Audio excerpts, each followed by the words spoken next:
May 16, 1811. A Spanish hillside near Albuera village, the 57th Regiment of Foot, stands in a two-rank line, 570 men facing 14,000 French troops. Artillery tears through their formation. Musket volleys crash into them at 50 yards range. French cavalry charges slam into their flanks. Their colonel lies wounded on the ground behind them, bleeding from canister shot wounds. And still they stand, still they fire, still they refuse to retreat. By day's end, 428 of those 570 men will be dead or wounded, a 75% casualty rate, but the line will not break. Their colonel's order echoes across the smoke. Die hard, 57th. Die hard. This is the origin of one of the British Army's most famous regimental mottos. This is the battle that nearly destroyed an Allied army through command incompetence, but was saved by regimental courage beyond comprehension. This is Albuera, the bloodiest, worst-managed Allied victory of the entire Peninsular War. And the 57th stand is why every British soldier still knows what die hard really means. If you want to see how disaster becomes legend, hit that like button and subscribe. Spring 1811. Wellington's Peninsular campaign was entering its 4th year, and the Duke had a problem. He couldn't be everywhere simultaneously. Whilst Wellington personally directed siege operations against Badajoz, one of Spain's most formidable fortresses, he delegated southern command to Marshal William Beresford. This wasn't a minor assignment. Badajoz controlled the primary invasion route between Portugal and southern Spain. Capture it, and British forces could advance into Andalusia. Lose it, and French armies could pour into Portugal whenever they chose. The fortress sat like a cork in a bottle, and Wellington desperately needed to pull that cork. Beresford's mission was straightforward in theory. Keep French relief forces away from Badajoz, whilst Wellington's siege guns battered the walls. In practice, this meant commanding a covering force of 35,000 troops, British, Portuguese, and Spanish contingents that had never fought together as a unified army. Beresford was an excellent administrator who'd spent 3 years reorganizing Portugal's military. He'd never commanded a major field battle independently. Wellington was giving him that chance because there was nobody else available. Facing Beresford was Marshal Nicholas Soult, commanding the French army of Andalusia from Seville. Soult was everything Beresford wasn't, a veteran battlefield commander who'd fought under Napoleon from Italy to Austria, a marshal who'd conquered most of southern Spain through aggressive campaigning and tactical brilliance. He commanded 23,000 French regulars, outnumbered but unified under experienced leadership. Soult understood the strategic mathematics perfectly. If Badajoz fell, his entire southern command would unravel within months. Every French garrison from Seville to Córdoba depended on the supply lines running through Badajoz. Lose the fortress, lose Andalusia. It was that simple. By early May, Soult had concentrated his available forces and marched north toward Badajoz. He couldn't directly assault Wellington's siege lines. That would be suicidal against superior numbers in prepared positions. But he could force Wellington to abandon the siege by threatening his covering force. Defeat Beresford's army, and Wellington would have to lift the siege and retreat. Save Badajoz, save southern Spain. Soult marched with that singular objective, pushing his troops hard up the dusty roads from Seville. Beresford received intelligence of Soult's approach and moved south from Badajoz to intercept. His army was larger, but scattered across the countryside. Concentrating 35,000 troops from different national contingents, each with their own supply trains and command structures, was like herding cats. By May 15th, both armies were converging on the same stretch of Spanish countryside, guided by geography and road networks toward a small, insignificant village called Albuera. Neither commander had chosen this ground deliberately. Albuera offered no spectacular defensive features, just gently rolling hills, olive groves, and a shallow stream. But it sat astride the main road from Seville to Badajoz, which meant whoever controlled it controlled movement in this sector. On May 15th, cavalry patrols from both armies clashed near the village. Skirmishing erupted and died down as scouts withdrew to report enemy positions. By nightfall, both Soult and Beresford knew battle was coming the next morning. Soldiers from 3 nations settled into uncomfortable bivouacs that evening, cleaning weapons and checking ammunition. Veterans talked quietly about previous battles. New recruits tried to sleep and mostly failed. Officers studied maps by candlelight, though the maps were barely adequate for this remote corner of Spain. May 16, 1811, would decide whether Badajoz fell or held, whether southern Spain remained French or became British. Marshal William Beresford was an odd choice to command a field army. Tall, powerfully built, missing one eye from a hunting accident, he looked every inch the warrior. His actual talent lay elsewhere. Beresford had spent 3 years reorganizing the Portuguese army, transforming it from a rabble into a disciplined force capable of standing alongside British regulars. He was brilliant at administration, logistics, training, and military reform. Commanding troops in battle? That was different. Beresford had fought bravely in numerous actions, but never independently commanded a major engagement. Wellington trusted him with the Portuguese army. Whether Wellington trusted him to fight a battle without supervision was about to be tested. His army reflected the coalition's strengths and weaknesses. The British contingent, roughly 10,000 men, included veteran regiments from the 2nd Division. The 28th, 29th, and 57th Regiments of Foot had fought through the peninsula since 1808. The Fusilier Brigade brought the 7th, 23rd, and 48th Foot, equally experienced. British cavalry was present, but limited. The 3rd Dragoon Guards and 4th Dragoons, heavy cavalry capable of shock action. Portuguese troops under British officers had proven themselves repeatedly. By 1811, Portuguese infantry could execute the same tactics as British redcoats: disciplined volleys, steady formations, bayonet charges when needed. They were no longer the weak link. The Spanish were more complicated. 12,000 strong under General Joachim Blake, they included regulars and militia units of wildly varying quality.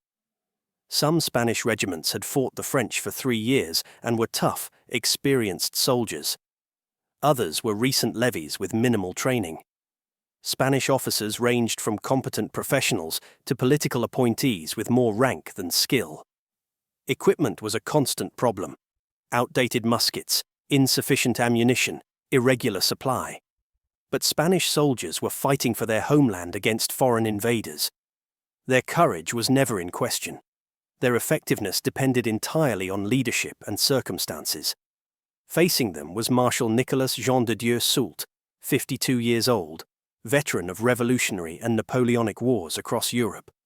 Soult had commanded corps at Austerlitz and Jena. He'd conquered Portugal in 1809 before Wellington drove him out. He'd fought Wellington to a standstill at multiple engagements.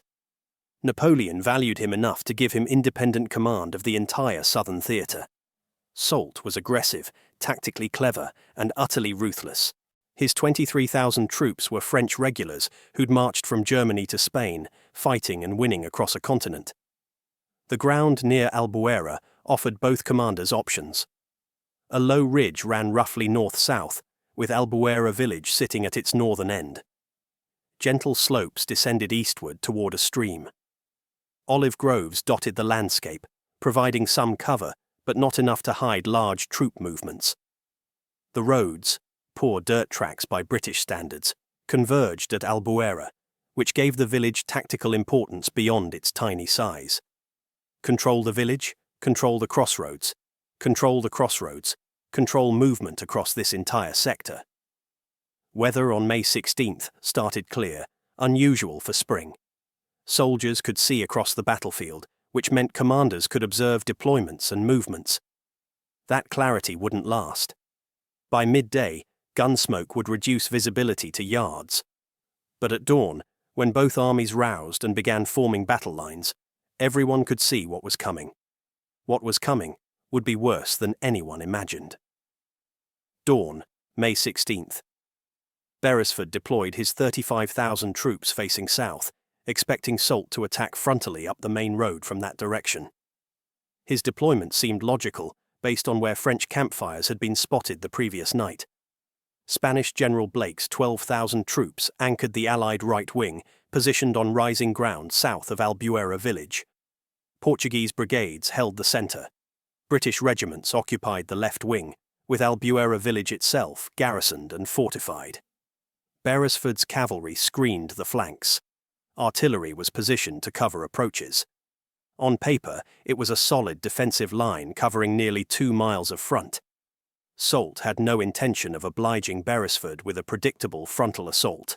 The French marshal spent the early morning hours reconnoitering Allied positions personally, riding forward with staff officers to study the terrain through telescopes. He identified Beresford's deployment and immediately spotted the vulnerability. The Allied right flank, held by Spanish troops on open ground, could be turned. If French forces marched wide around the southern hills, hidden from Allied observation by the rolling terrain, they could strike Blake's Spanish divisions from an unexpected direction. The Spanish would be caught redeploying, formations incomplete, facing the wrong way. Soult's plan crystallized quickly. A strong diversionary force, perhaps 5,000 infantry with artillery support, would demonstrate against Albuera village and the Allied left. This would fix Beresford's attention northward, making him think the main attack was coming there. Meanwhile, Soult's main striking force, 14,000 infantry and 4,000 cavalry, would execute a wide flanking march south and east, using the hills to mask their movement. When they emerged, they'd hit the Spanish right flank with overwhelming force. If the maneuver succeeded, Soult could roll up the entire Allied line from south to north, driving Beresford's army back in confusion and possibly destroying it completely. The flanking column began moving around 8 a.m., marching in column formation through dead ground where Allied observers couldn't see them. French officers maintained strict march discipline. No unnecessary noise, minimal dust from the route of march. Soult was gambling that Beresford wouldn't detect the movement until too late. It was the kind of bold tactical maneuver that had won Napoleon battles across Europe. Fix the enemy's attention in one direction while striking from another.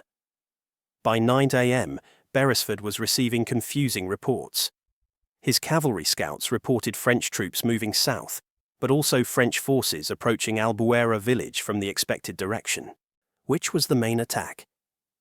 Beresford hesitated, unwilling to commit to repositioning his entire army based on incomplete intelligence. General Blake, commanding the Spanish right wing, sent increasingly urgent messages. French columns were definitely approaching his positions from the south. Blake was beginning to redeploy his divisions to face this new threat, swinging them 90 degrees to meet an attack coming from their flank rather than their front. Beresford still wasn't convinced. He'd deployed expecting a southern frontal assault. Now his subordinate was reporting the attack coming from a completely different direction. It seemed unlikely. French doctrine favored massed frontal attacks, not clever flanking maneuvers. Beresford delayed ordering a general redeployment, waiting for clearer intelligence. That delay would prove catastrophic. By 9:30 a.m., there was no longer any doubt. 14,000 French infantry emerged from the hills south of Blake's position, formed into massive attack columns, drums beating, eagles flying. French artillery unlimbered and began firing into hastily redeploying Spanish formations.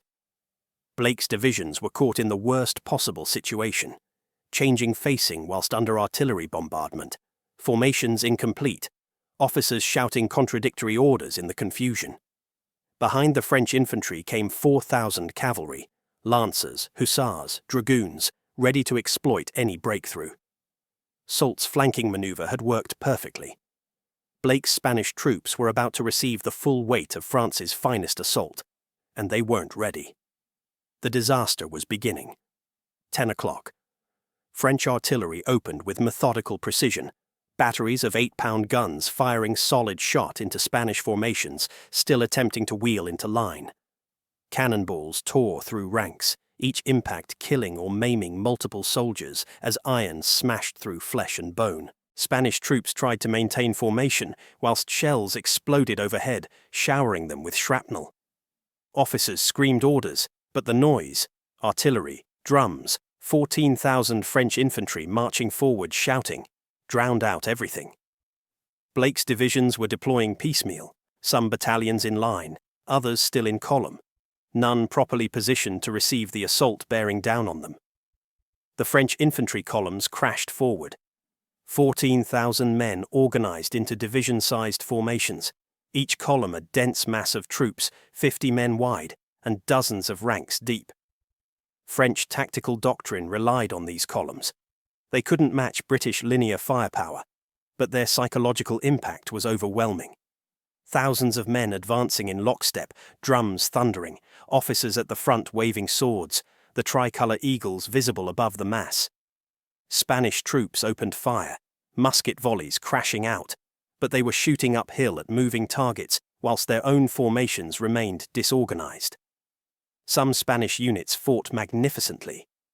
The Irlanda Regiment, Irishmen in Spanish service, stood firm and delivered controlled volleys into the French advance. The Walloon Guards held their ground, officers steadying the line as cannonballs ploughed through them. Individual Spanish battalions anchored themselves on whatever terrain features existed and sold their ground expensively. But courage without coordination is insufficient against professional assault. For every Spanish battalion standing firm, 2 more were caught mid-deployment, unable to form proper defensive lines. Then came the cavalry. French lancers swept around the Spanish flanks, Polish troops in colourful uniforms carrying 9-foot lances that outreached any infantry bayonet. They identified Spanish battalions with exposed flanks, units that hadn't completed square formations, and charged. Lancers hitting infantry in line was butchery. The Spanish soldiers had nowhere to run, couldn't form squares quickly enough, and faced horsemen who could spear them from beyond bayonet reach. Entire companies disintegrated under cavalry charges, soldiers breaking and running, whilst lancers pursued and killed. Blake desperately tried rallying his divisions. He rode along the fragmenting line, grabbing regimental colours, shouting encouragement, personally leading counterattacks. Spanish officers died at appalling rates, trying to hold their men together. Some battalions rallied around their standards and fought back viciously. Others simply dissolved, soldiers fleeing rearward toward the imagined safety of Albuera village. The Spanish weren't cowards. They were outmaneuvered, outnumbered at point of contact, and caught in the worst tactical situation imaginable. No army could hold under those conditions. By 10:30 a.m., Blake's entire wing was collapsing. 4,000 Spanish casualties in 30 minutes, dead, wounded, or scattered in panicked retreat. French columns pressed forward, exploiting success, driving deeper into the gap where Spanish resistance had evaporated. French cavalry ranged freely, pursuing broken units and preventing any organized rally. The Allied right flank had ceased to exist as a fighting force. Soult's gamble had paid off spectacularly. Beresford watched his battle plan disintegrate from his command position near the center. The Spanish collapse meant French forces could now wheel left and strike the Portuguese and British brigades from their exposed right flank. If Soult continued his attack, he'd roll up the entire Allied line division by division, each unit unable to support its neighbour, the whole army breaking apart like a dam collapsing section by section. Beresford had perhaps 15 minutes to respond before tactical crisis became complete disaster. He'd spent the morning hesitating, doubting, waiting for certainty. That luxury had vanished. Now Beresford had to commit everything, British and Portuguese brigades, reserves, cavalry, artillery, into a desperate attempt to plug the gap Blake's broken divisions had left. There was no time for careful planning or elegant manoeuvres. Just throw troops forward and pray they held. The British infantry was about to enter the slaughter. Beresford's orders went out in frantic succession. The entire Allied line would wheel right, abandoning the carefully prepared defensive positions facing south, and instead forming a new front facing southeast toward the victorious French columns. This wasn't a textbook maneuver executed on parade grounds. This was 35,000 men attempting to change facing whilst under artillery fire, with broken Spanish units streaming through their formations, and French cavalry threatening every movement. The 2nd Division, British regiments including the 28th, 29th, and 57th Foot, received orders to advance immediately and form line between the French and what remained of Blake's command. These weren't parade ground soldiers. The 2nd Division had fought at Rolisa, Vimeiro, Talavera, and Busaco. They'd seen French columns before and knew exactly what breaking them required: hold formation, deliver disciplined volleys, stand firm regardless of casualties. The regiments formed into 2-rank lines and began marching southeast, moving through chaos. Wounded Spanish soldiers staggered past them, heading rearward. Riderless horses galloped across their path. French artillery shells screamed overhead, seeking targets. The British advanced through it all with parade ground precision, drums beating steady cadence, officers and sergeants maintaining alignment. Simultaneously, Portuguese brigades under British command moved to support the British attack. General William Stewart commanded the 2nd Division, riding ahead to personally position his regiments. Colonel Colborne led a brigade that would fight alongside the 2nd Division. The Fusilier Brigade, the 7th, 23rd and 48th Foot, remained in reserve but prepared to advance if needed. Beresford was committing everything he had, transforming a defensive battle into an improvised counterattack because defense had already failed. British cavalry charged to buy time for the infantry redeployment. The 3rd Dragoon Guards and 4th Dragoons, heavy cavalry in red coats, formed up and charged toward French cavalry, threatening the Allied flank. British and French horsemen collided in a swirling melee of sabres, horses, and confusion. Heavy cavalry against lancers and hussars, neither side gaining clear advantage but both fully engaged. The cavalry fight achieved its objective, keeping French horsemen occupied whilst British infantry formed their line. Rain began falling around 11 a.m., light at first, but quickly intensifying. Visibility dropped as smoke from thousands of muskets and dozens of cannons mixed with rainfall to create a grey fog across the battlefield. Soldiers could barely see 50 yards. Officers navigated by compass and instinct, trying to maintain formation whilst unable to see more than the nearest companies. The rain would make muskets harder to fire. Wet powder misfired or produced weak charges. Both sides would fight at reduced effectiveness, which paradoxically meant engagements would last longer and produce more casualties as volleys became less decisive. French forces weren't idle during this British redeployment. Soult recognized that Beresford was attempting to form a new defensive line and ordered his victorious columns to press the attack before the British could solidify their positions. French infantry advanced toward where British regiments were still forming up. French artillery shifted targets, now firing at British instead of Spanish troops. The race was on. Could British infantry form proper defensive lines before French columns hit them? If the French caught British regiments mid-deployment, in column or in the process of forming line, the results would mirror the Spanish disaster. The 57th Regiment of Foot marched forward under these conditions. 570 officers and men in 2-rank line formation, colours flying, Colonel William Inglis commanding from horseback. They'd fought in Copenhagen in 1807, participated in the disastrous Montevideo expedition, and served in the Peninsula since 1808. This was a veteran regiment that understood its business. Their business today was standing between French victory and Allied survival.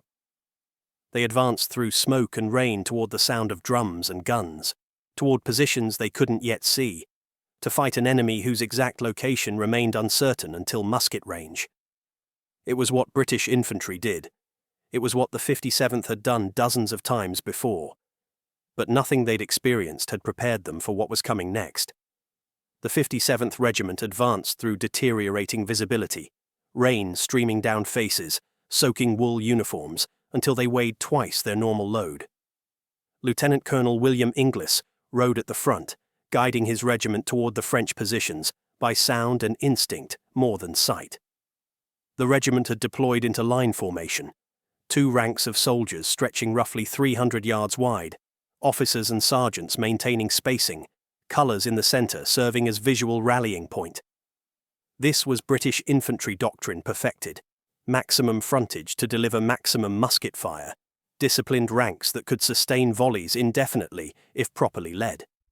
French artillery found them almost immediately. Gun crews had positioned their 8-pounders on rising ground with clear fields of fire, and British infantry in line formation made perfect targets.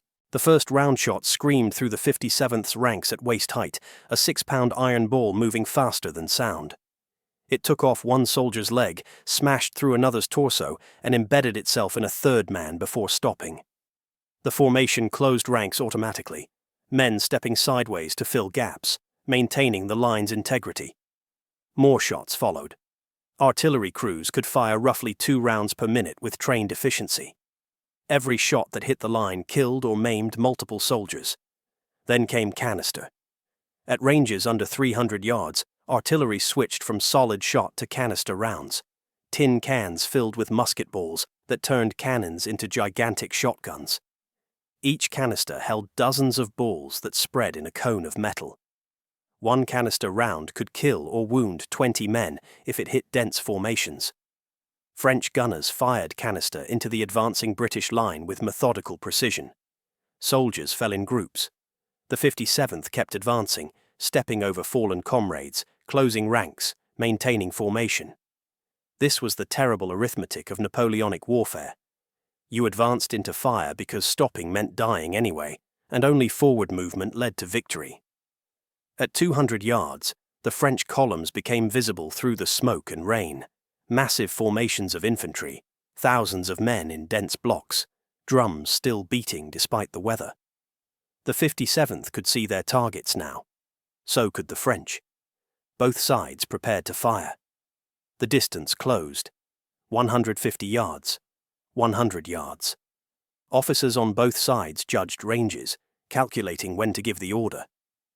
At 50 yards, point-blank range where even smoothbore muskets couldn't miss, both lines erupted simultaneously. The noise was physical. Hundreds of muskets firing as one created a sound like continuous thunder, a rolling crash that temporarily deafened everyone within 100 yards. Smoke from black powder charges billowed out, adding to the fog. The British volleys crashed into French columns with devastating effect. A 2-rank British line put far more muskets to bear than a French column could reply with. Simple mathematics of frontage versus depth. French soldiers in the front ranks fell in heaps.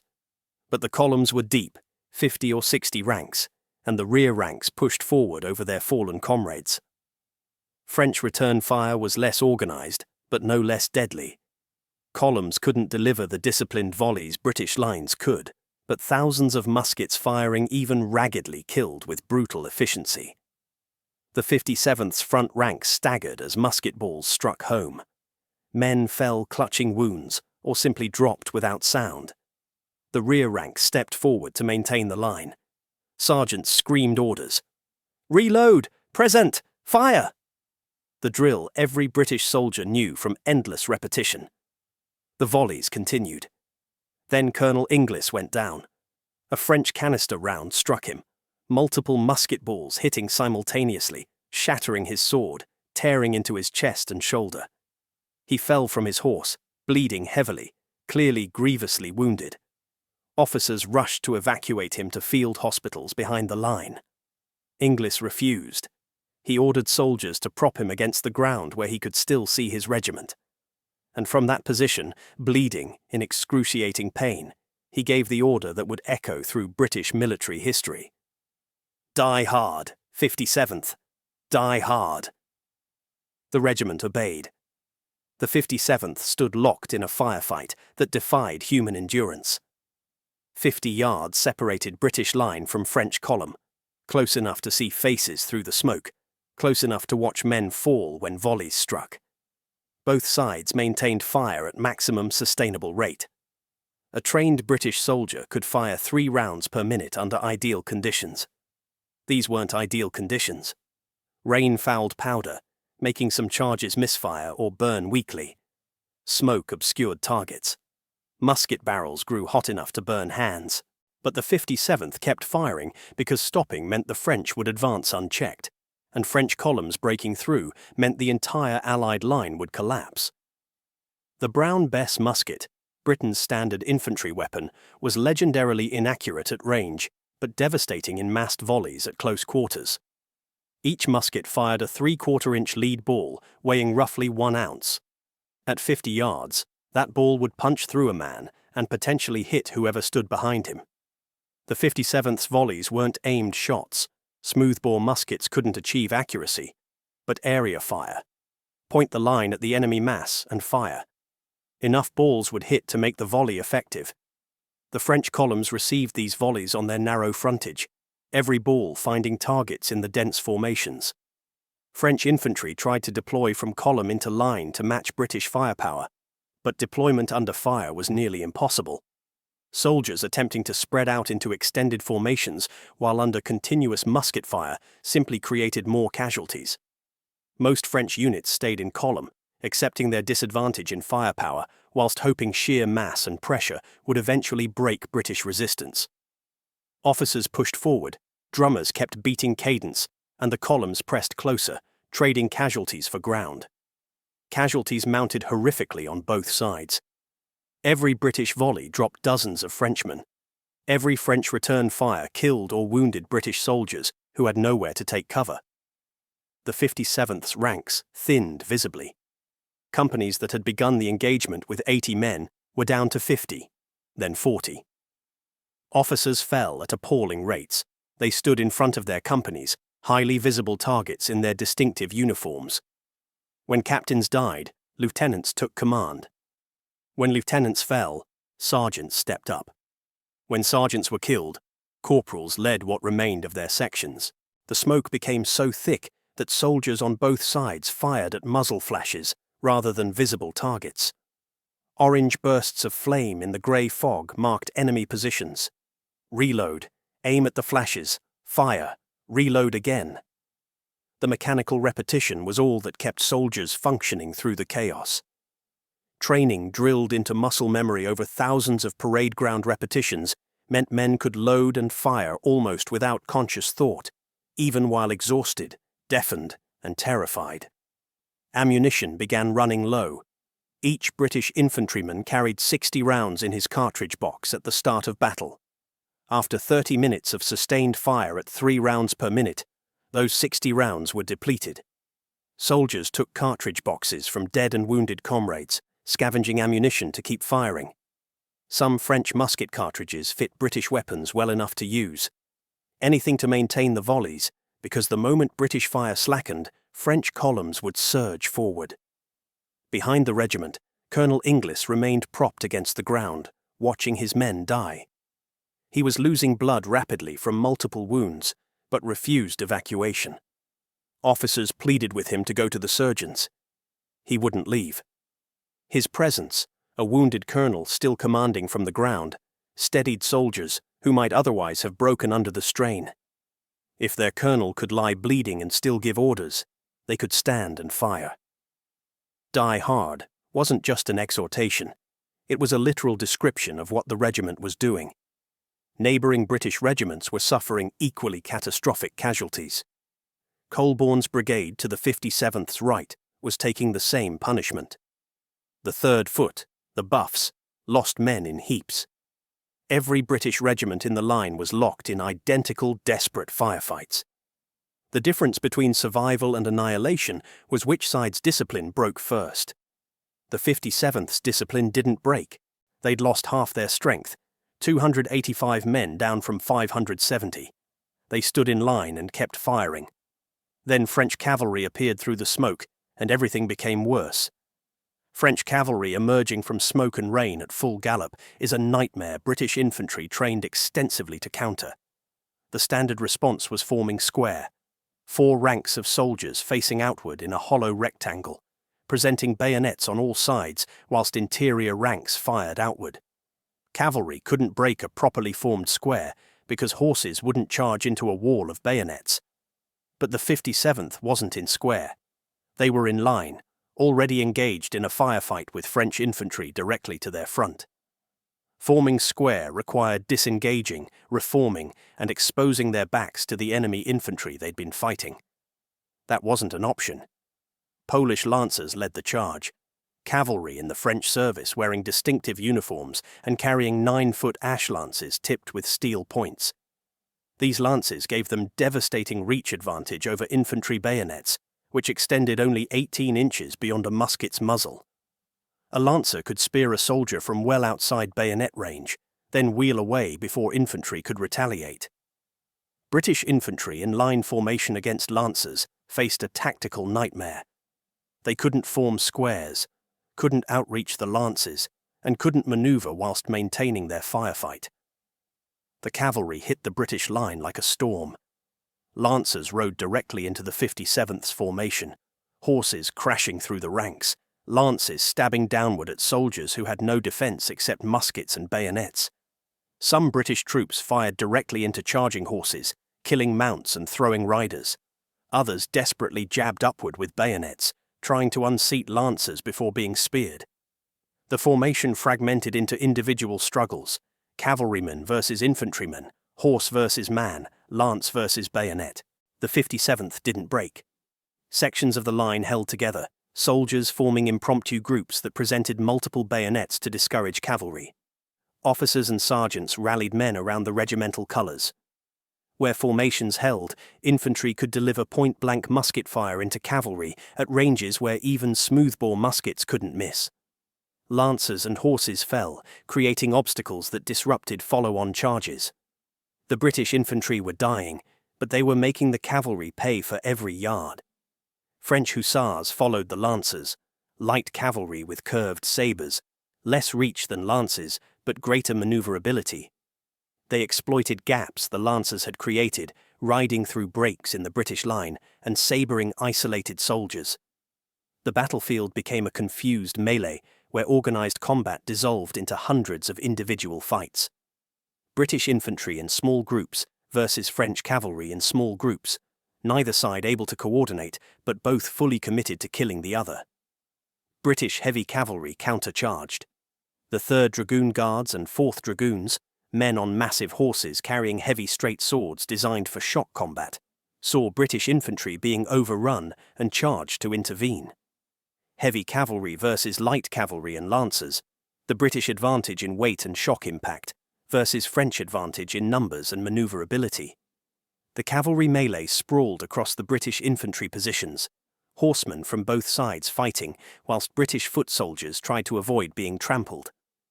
The cavalry engagement lasted perhaps 15 minutes, but felt eternal to men fighting within it. Eventually French cavalry withdrew, not routed, but having taken unsustainable casualties. Polish lancers retreated carrying wounded comrades. French hussars pulled back to reform. British dragoons didn't pursue. They were as shattered as their opponents and needed to rally. The immediate cavalry threat had passed. The 57th Regiment counted its survivors. From 570 men at the battle's start, roughly 250 remained standing. 320 casualties, a 56% casualty rate, and the battle wasn't finished. Every company was under strength. Most officers were dead or wounded. Sergeants commanded companies. Corporals led platoons. The regimental colours, tattered by musket balls and stained with blood, still flew because ensigns kept lifting them, even as colour-bearers fell. Ammunition was critically low. Soldiers scavenged cartridges from every corpse within reach, British or French.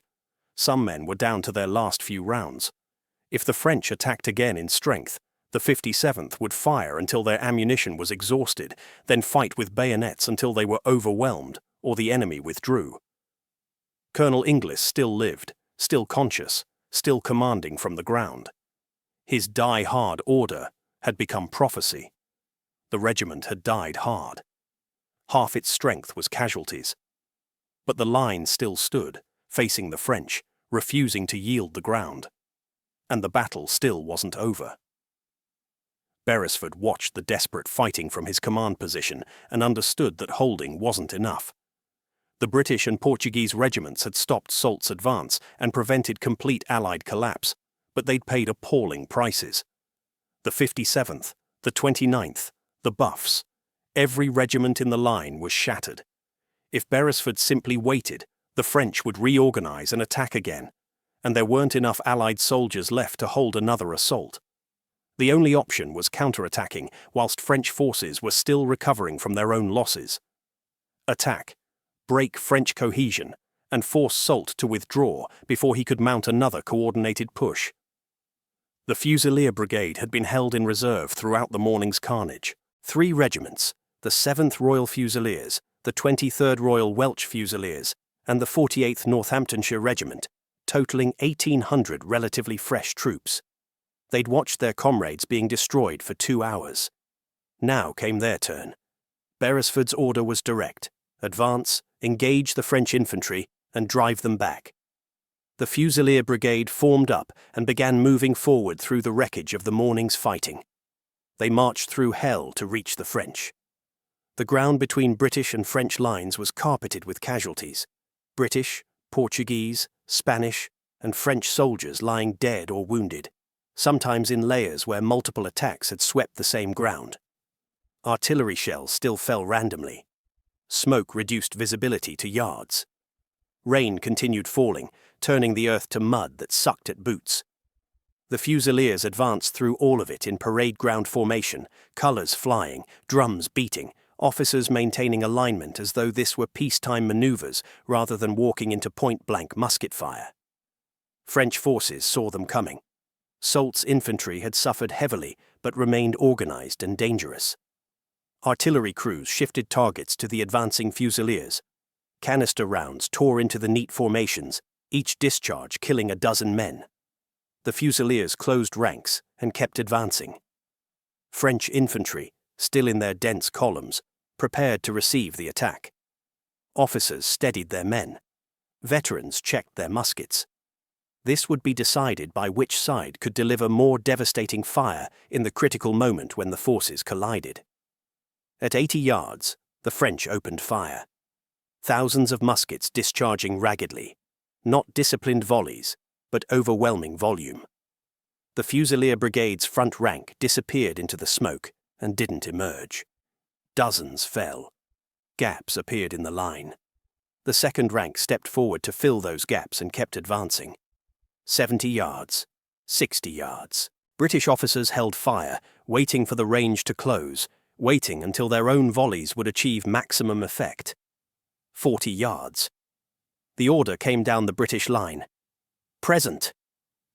1,800 muskets, those still carried by unwounded men, came up to shoulders simultaneously. Fire! The British volley crashed out, a single unified discharge that momentarily deafened everyone within 100 yards. The smoke billowed out so thick that visibility dropped to arm's length. Through that smoke came the order every British soldier knew was coming. Charge!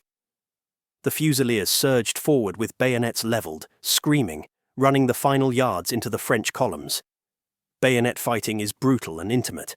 Men stabbing with 17-inch steel blades fixed to musket muzzles, grappling when blades lodged in bodies, using muskets as clubs when bayonets broke or stuck. The French met the charge head-on, their own bayonets fixed, their officers leading from front. For minutes the two forces struggled at push of pike, stabbing and clubbing, neither side willing to give ground. The Fusilier Brigade's momentum and the shock of their charge tipped the balance. French columns, already bloodied from fighting the 57th and neighbouring regiments, began giving ground. Not breaking, French infantry were too professional to simply run, but stepping backward, maintaining formation whilst retreating from the British assault. Officers tried to rally them. Some units held and fought back viciously, but the overall French line was withdrawing. Portuguese brigades on the Allied left chose this moment to advance as well. Fresh Portuguese troops moving forward in good order added pressure to French positions already strained by the Fusilier attack. Soult's grand assault, which had begun by destroying the Spanish and nearly breaking the entire Allied army, had stalled against British and Portuguese resistance. His casualties were mounting. His initial advantage was spent. The Allied line, patched together from shattered regiments, held by courage more than numbers, had held just long enough. By 1 o'clock in the afternoon, French forces across the battlefield began pulling back. The battle effectively ended around 2 o'clock, though skirmishing continued sporadically for another hour. Both armies were utterly exhausted, physically, mentally, emotionally spent after 4 hours of sustained combat at intensities that broke men and regiments. Soult ordered a general withdrawal, pulling his battered divisions back toward their start positions. His grand flanking attack had smashed the Spanish, bloodied the British and Portuguese, and come within a hair's breadth of destroying Beresford's entire army. But it hadn't broken through. The Allied line, however thinly held, however desperately maintained, still stood between Soult and Badajoz. Without achieving decisive victory, Soult couldn't relieve the fortress. Continuing the battle would simply produce more casualties without changing the strategic situation. Beresford held the field, which by military convention meant he'd won. His army was in no condition to pursue. The troops who'd fought all morning could barely stand, let alone march after a withdrawing enemy. That night, Soult evacuated his wounded and withdrew his army southward, abandoning any immediate attempt to relieve Badajoz. Wellington's siege could continue. Strategically, the battle was an Allied success. Tactically, it was catastrophic. The casualty figures told the real story. Allied losses totaled approximately 5,900. 42% of the British contingent, negligible Portuguese casualties, and devastating Spanish losses. Of the roughly 10,000 British troops engaged, 4,150 were killed or wounded. That's a 41% casualty rate for British forces, staggering even by Napoleonic War standards. Individual regiments suffered far worse.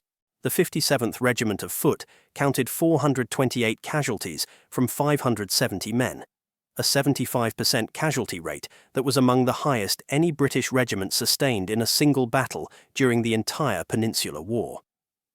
Other British regiments had been similarly savaged. The 3rd Foot lost 60% of their strength.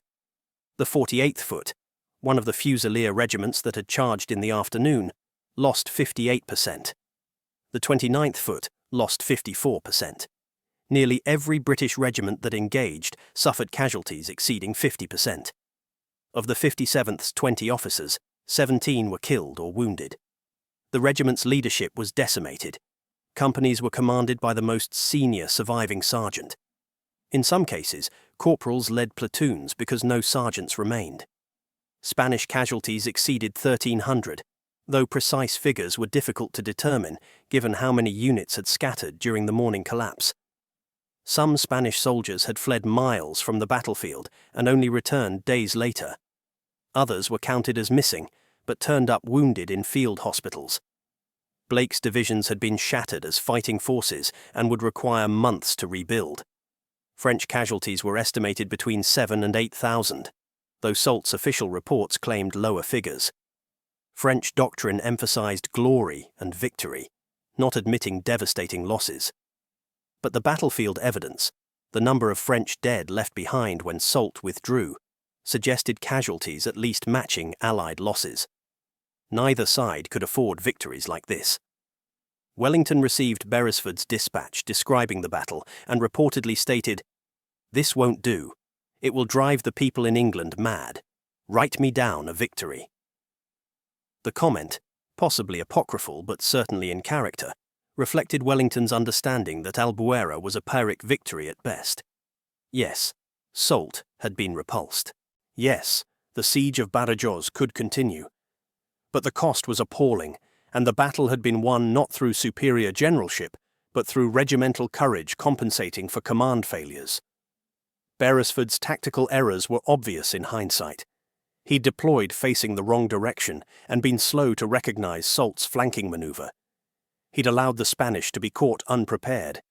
He'd committed reserves piecemeal rather than in coordinated attacks. Only British infantry discipline and willingness to stand under impossible fire had prevented complete disaster. The 57th Regiment became the symbol of that discipline, a regiment that lost 3/4 of its strength, yet never broke, never retreated, never wavered. Colonel Inglis survived his wounds, though recovery took months. He returned to duty and eventually rose to lieutenant general. His die-hard order became official regimental motto. The 57th was granted unique privileges, wearing the battle honour Albuera on their colours and displaying "Die Hard" on their cap badges. In British military tradition, where regiments treasured their honours and distinctions above all else, this was recognition of extraordinary sacrifice. The butcher's bill had been paid. Now came understanding what it had purchased. Albuera stands as the perfect illustration of what happens when regimental courage must compensate for command incompetence. Beresford was an excellent administrator who had no business commanding a field army independently. His deployment was flawed, his response to Soult's flanking attack was fatally delayed, and his battle management throughout the day was reactive rather than proactive. Wellington would have recognized Soult's maneuver immediately and repositioned before the French struck. Beresford hesitated, doubted, and only committed when disaster was already unfolding. That hesitation cost thousands of lives, but Albuera also demonstrates why British infantry were considered the finest in Europe. The 57th Regiment standing in line whilst losing 75% casualties wasn't exceptional behaviour for Napoleonic British infantry. It was expected behaviour. The entire tactical system depended on regiments holding formation regardless of losses, maintaining disciplined fire regardless of what was happening around them, and trusting that if they stood firm, they would prevail. At Albuera, that system was tested to destruction. The 57th held. So did the 29th, the 3rd, the Fusilier regiments, and the Portuguese brigades trained to British standards. The Die Hard motto encapsulates something fundamental about British military culture. It wasn't inspirational rhetoric or empty words. It was a literal operational order. Stand in formation and accept death rather than break and run. Modern audiences might find that ethos disturbing. Ordering men to die rather than retreat seems wasteful of human life. But Napoleonic warfare operated on different mathematics. Infantry that broke and ran was slaughtered by pursuing cavalry. Infantry that held formation, even whilst taking appalling casualties, could survive and eventually prevail. The 57th died hard because dying hard was the only path to survival. The human cost of Albuera haunts any honest assessment. 428 men from a single regiment, sons, fathers, brothers, husbands, dead or maimed in 4 hours of fighting over a muddy Spanish hillside. Multiply that across every regiment engaged, and the scale of human suffering becomes almost incomprehensible. Families across Britain received notification that their loved ones had fallen at a battle most had never heard of, in a war that seemed endless, for objectives that weren't always clear. The soldiers who survived carried physical and psychological scars for life. Musket wounds were horrific, shattering bones, causing infections that often proved fatal weeks after battle. Survivors faced amputation, disability, and poverty, as Britain's support for wounded veterans was minimal. Yet Albuera achieved its strategic objective. Soult retreated. Badajoz eventually fell to Wellington's siege. The southern frontier of Portugal was secured. The campaign continued. Within a year, Wellington would be advancing into Spain, winning the decisive victory at Salamanca and positioning his army for the eventual invasion of France. None of that happens if Beresford loses at Albuera. The battle was strategically necessary, even if tactically bungled. The 57th's legacy endures.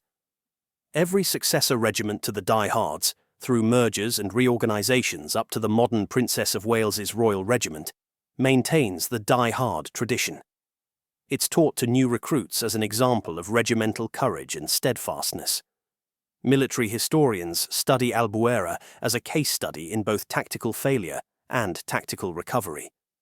The battle demonstrates how not to deploy an army, but also how disciplined infantry can salvage situations that should result in total defeat. When modern soldiers learn about Albuera, they're not being taught to glorify dying in hopeless situations. They're being taught about discipline under extreme pressure, about holding positions when every instinct screams to run, about trusting your comrades and your training even when circumstances seem impossible. The 57th Regiment at Albuera exemplified those principles at their absolute extreme. They stood because standing was their duty. They fired because that was their role. They died because retreat would have doomed their comrades. Die hard, 57th wasn't poetry. It was an operational order that 75% of the regiment fulfilled literally. That's the reality behind the famous motto. Not glorious death for abstract ideals, but soldiers doing their duty even unto death, because that duty was the only thing standing between victory and disaster. If you found this story compelling, let me know in the comments which Peninsular War battle you'd like covered next. And if you haven't already, hit that subscribe button. There are dozens more stories like this waiting to be told.